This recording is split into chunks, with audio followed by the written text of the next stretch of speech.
Good morning students. कैसे हैं आप सभी लोग? आई होप सभी लोग अच्छे होंगे। चलिए आज का सेशन स्टार्ट करने से पहले देखते हैं एक मैसेज। कड़ी मेहनत आपको वहाँ पहुँचा देगी जहाँ अच्छी किस्मत शायद आपको पहुँचा दे। जी हाँ, कड़ी मेहनत आपको वहाँ पहुँचा देती है जहाँ अच्छी किस्मत शायद आपको पहुँचा दे। और मेरे मैसेज का यहाँ पे मतलब ये है कि आप हमेशा मेहनत करते रहिए। आपको हार्ड वर्कर बनना है, आप हमेशा हार्ड वर्क करते रहें। आप ये ना सोचें कि मेरी ज़िंदगी में आगे क्या होगा, मैं सफल हो पाऊँगा या ना हो पाऊँगा, इसको बिल्कुल ना सोचें। आप सिर्फ वर्क हार्ड करें, यानी मेहनत करें। आप मेहनत करेंगे, किस्मत अपने आप ही आपके साथ होगी। अगर आप मेहनत ही नहीं करेंगे तो आपका सफल होना शायद असंभव हो जाएगा, इसलिए मेहनत करना ज़रूरी है। चलिए अब हम आगे बढ़ते हैं। और जैसा कि कल एक टॉपिक रह गया था, प्राइमरी कम्युनिकेशन मॉडल, तो आज मैं उसको डिस्कस करने वाला हूँ। प्राइमरी कम्युनिकेशन मॉडल, जिसको हिंदी में बोलते प्राथमिक संचार मॉडल। मैंने एक चित्र सामने लगाया, आप इसको ध्यान से देखिए। इसको आप ध्यान से देखिए और आप सोचिए कि क्या हो रहा है इस चित्र में। कहीं ना कहीं ज़रूर कोई ना कोई कम्युनिकेशन किया जा रहा है, यानी एक स्थान से दूसरे स्थान तक सूचना को भेजा जा रहा है या प्राप्त किया जा रहा है। यही हो रहा है? जी हाँ, बिल्कुल सही। हमने कल संचार पढ़ा था। एक बार फिर से हम रिवीजन कर लेते। आइए देखते हैं फिर से एक बार कम्युनिकेशन क्या होता है। सूचना को एक स्थान से दूसरे स्थान तक पहुंचाना या प्राप्त करना, यह कहलाता है कम्युनिकेशन।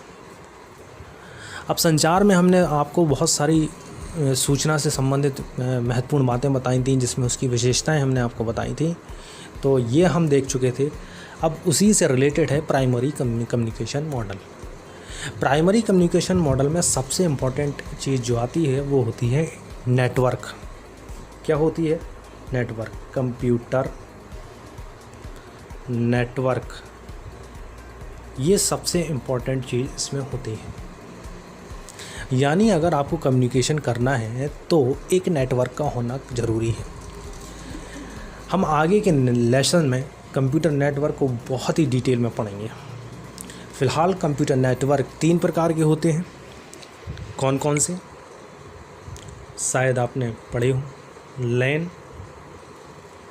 वेन, तीसरा कौन सा होता है?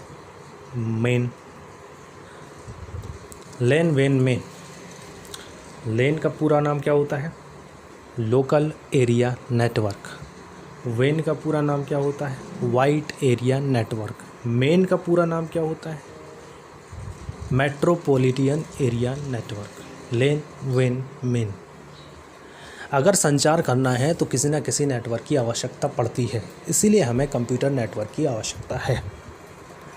लैन, लोकल एरिया नेटवर्क। इस प्रकार के नेटवर्क में इसका जो क्षेत्र होता है वो सीमित होता है, यानी एक सीमित क्षेत्र में रखे हुए कंप्यूटर आपस में किसी न किसी माध्यम से जुड़े हों और सूचना को एक स्थान से दूसरे स्थान तक पहुंचाया जा सकता है, तो इस प्रकार का नेटवर्क कहलाता है लैन, यानी local area network. When, WN, wide area network.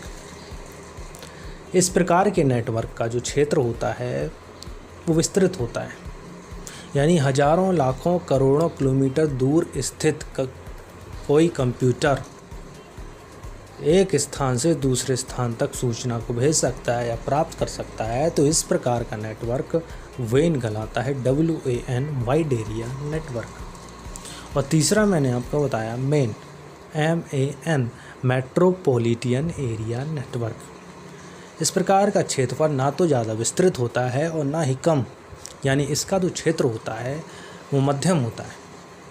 और एक शहरी क्षेत्र लगभग 100 किलोमीटर तक के क्षेत्र में रखे हुए कंप्यूटर आपस में एक दूसरे से कनेक्ट हैं और सूचना को आसानी से एक स्थान से दूसरे स्थान तक उस क्षेत्र में पहुंचाया जा सकता है, तो इस प्रकार का जो नेटवर्क होता है वो कहलाता है मेट्रोपॉलिटन एरिया नेटवर्क। तो जैसा कि हमने देखा कि एक नेटवर्क की ज़रूरत होती है, वो लैन हो सकता है, वेन हो सकता है, मेन हो सकता है। तो हमें अगर कम्युनिकेशन करना है तो किसी न किसी एक नेटवर्क की आवश्यकता पड़ेगी। चलिए अब हम आगे बढ़ते हैं और अब हम देखेंगे आगे कि जो कम्युनिकेशन हम करते हैं उसमें 4 चीज़ें सबसे मेन होती हैं। तो यहाँ पे मैं जगह नहीं है तो मैं यहाँ पे थोड़ा सा लिख के बता देता हूँ आपको 4 चीज़ें कौन कौन सी हैं। जो एलिमेंट्स होते हैं, मेन तत्व होते हैं, वो 4 हैं। पहला बताऊँ, पहला क्या होता है? पहला होता है सेंडर, यानी कि हिंदी में बोलेंगे हम प्रेषक। दूसरा यहाँ पे देखिए आप, ये लिखा है रिसीवर। पहला सेंडर, दूसरा रिसीवर। क्लियर? तीसरा होता है माध्यम यानी मीडियम। थर्ड पॉइंट मीडियम यानी माध्यम। फोर्थ पॉइंट होगा आपका प्रोटोकॉल।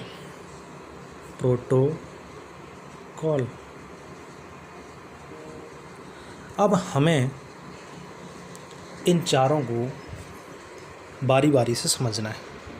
सबसे पहले समझते हैं हम सेंडर को हिंदी में बोलते हैं प्रेषक। किसी भी नेटवर्क में जब सूचना को एक स्थान से दूसरे स्थान तक पहुंचाना है तो सेंडर का होना अति आवश्यक होता है।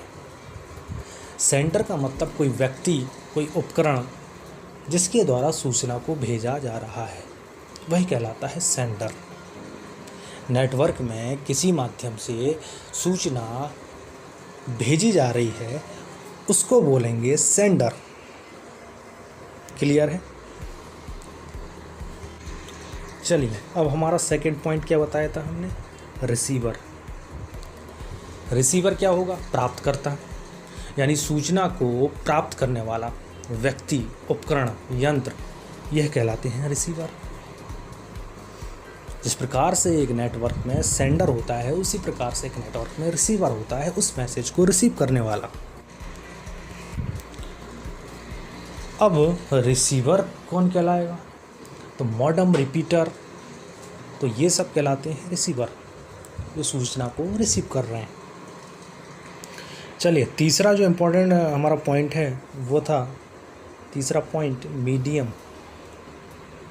माध्यम, यानी सूचना को सेंडर से रिसीवर तक पहुंचाना। यानी सेंडर सेंड कर दे और रिसीवर रिसीव कर ले, इनके बीच में इनका बीच का माध्यम जिससे सूचना जा रही है, यह कहलाता है मीडियम, माध्यम। ये देखिए आपको चित्र में दिख रहा होगा ऊपर कम्युनिकेशन मीडिया, और इसको मैंने डिवाइड कर रखा है 2 भागों में। तो सबसे पहले तो मीडियम, कम्युनिकेशन मीडिया या कम्युनिकेशन मीडियम वह होता है जिसके द्वारा हम सूचना को एक स्थान से दूसरे स्थान तक पहुंचा सकते हैं। तो अब बीच के माध्यम में या तो तार के द्वारा कोई सूचना एक स्थान से दूसरे स्थान पर जा सकती है या बिना तार की भी जा सकती है, तरंगों का रूप लेकर। तो कम्युनिकेशन मीडिया को 2 भागों में बांटा हुआ है। कम्युनिकेशन मीडिया को 2 भागों में बांटा हुआ है। ये देखिए, wired and wireless, guided, unguided. इसको गाइडेड कम्युनिकेशन भी कहते हैं और इसको अनगाइडेड कम्युनिकेशन कहते हैं। वायर, वायरलेस, तार, बेतार, तार संचार प्रणाली यानी गाइडेड कम्युनिकेशन मीडिया, इसको हम हिंदी में बोलेंगे निर्देशित संचार प्रणाली। और ये है आपका वायरलेस यानी अनगाइडेड, इसको हम हिंदी में बोलेंगे अनिर्देशित संचार प्रणाली। अब आप देख रहे हैं तार, भाई सूचना या तो तार से ही जा सकती है एक स्थान से दूसरे स्थान पे, या तरंगों का रूप लेकर। तो जो तार है उसमें 3 प्रकार के तार दिए हैं। अब इन तारों को हम डिटेल में पढ़ेंगे नेक्स्ट चैप्टर में।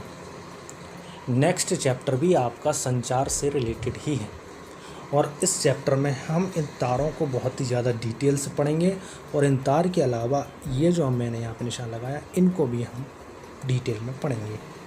यानी ये दोनों टॉपिक आपको डिटेल में नेक्स्ट चैप्टर में पढ़ना है, इसीलिए अभी मैं इनका थोड़ा ही आपको एक्सप्लेन कर रहा हूँ, ताकि मैं प्राइमरी कम्युनिकेशन मॉडल में जितना मुझे ज़रूरत है मैं उतना कंप्लीट कर सकूँ। Twisted pair cable, twisted pair cable ये एक तार होता है, कोएक्सियल केबल ये एक तार होता है, ऑप्टिकल फाइबर ये भी एक तार होता है। तीनों तारों की क्वालिटी अलग अलग होती है, तीनों तारों का जो मोटाई है वो डिफरेंस है, और इनके अलावा इनका वर्किंग इनमें भी काफ़ी डिफरेंस है। कोई तार बहुत स्पीड से सूचना को पहुंचा रहा है, कोई तार थोड़ी कम स्पीड से पहुंचा रहा है, इनकी स्पीड क्या है, इनकी रेंज क्या है, ये सब अलग अलग होते हैं।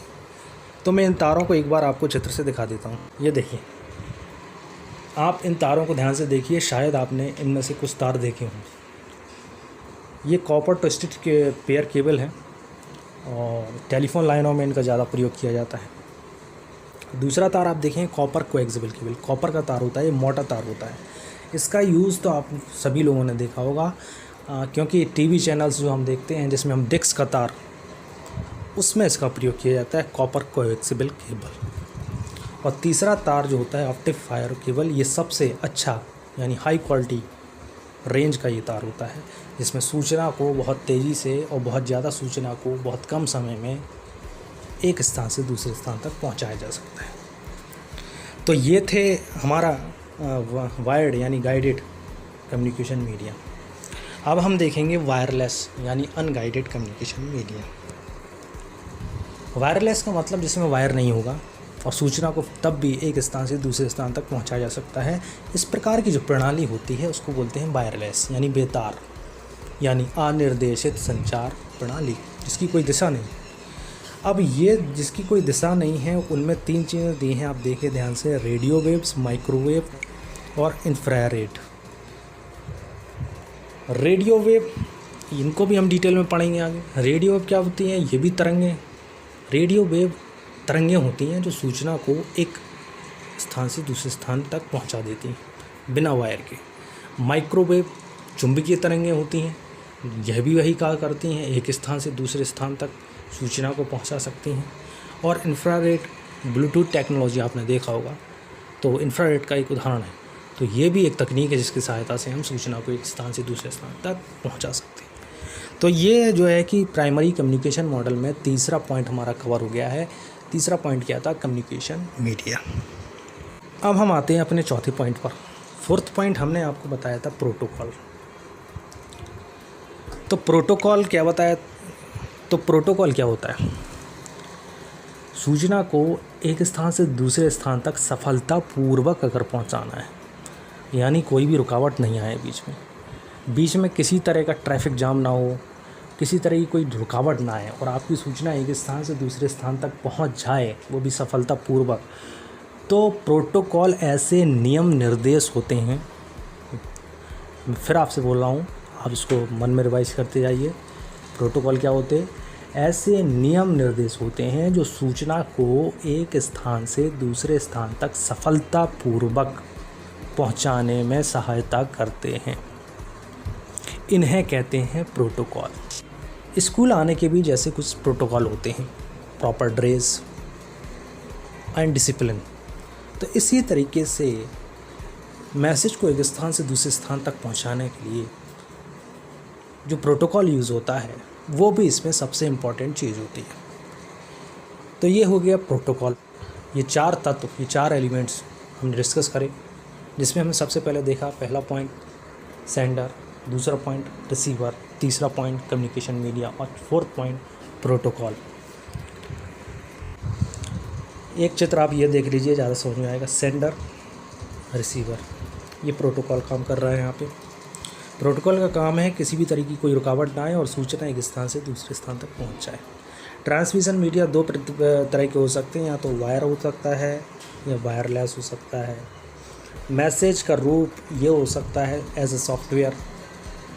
मैसेज का रूप आपका व्हाट्सअप हो सकता है, फेसबुक हो सकता है, किसी प्रकार की सोशल साइट्स या नेटवर्क से रिलेटेड कोई भी SMS वगैरह, ये सब हो सकते हैं। तो ये जो है सूचना किसी न किसी माध्यम से एक स्थान से दूसरे स्थान तक पहुंचती है। इनका माध्यम क्या होगा? या तो तार होगा या बेतार होगा। और ये है रिसीवर जो इनको रिसीव करेगा। तो ये था आज का डिस्कशन हमारा। आज हमने चैप्टर सेकंड का सेकंड पार्ट कंप्लीट किया। अभी ये लेसन कंप्लीट नहीं हुआ है, इसको हम आगे एक पार्ट और है, इसमें हम इसको कंप्लीट करेंगे, जिसमें हम देखेंगे डिफरेंट टाइप ऑफ ट्रांसमिशन, विभिन्न प्रकार के संचरण। ये एक टॉपिक इसमें रह गया है। और उसके बाद हम इस लेसन से देखेंगे क्वेश्चंस, क्योंकि इस लेसन से काफ़ी इंपॉर्टेंट क्वेश्चंस बोर्ड पेपर में पूछे गए हैं, तो मैं उनको भी डिस्कस करूँगा। तो ये आज का डिस्कशन रहा है। आई होप आपने एंजॉय किया होगा। आप पढ़ते रहिए और ये लेसन कंप्लीट हो जाएगा तो मैं इसके नोट्स भी आपको प्रोवाइड कराऊँगा, और बुक से रिलेटेड भी मैं कुछ चीज़ें होंगी मैं उसको प्रोवाइड कराऊँगा आपको। और आप होमवर्क करते रहिए तो कंप्लीट होता जाएगा। So okay students, thank you so much.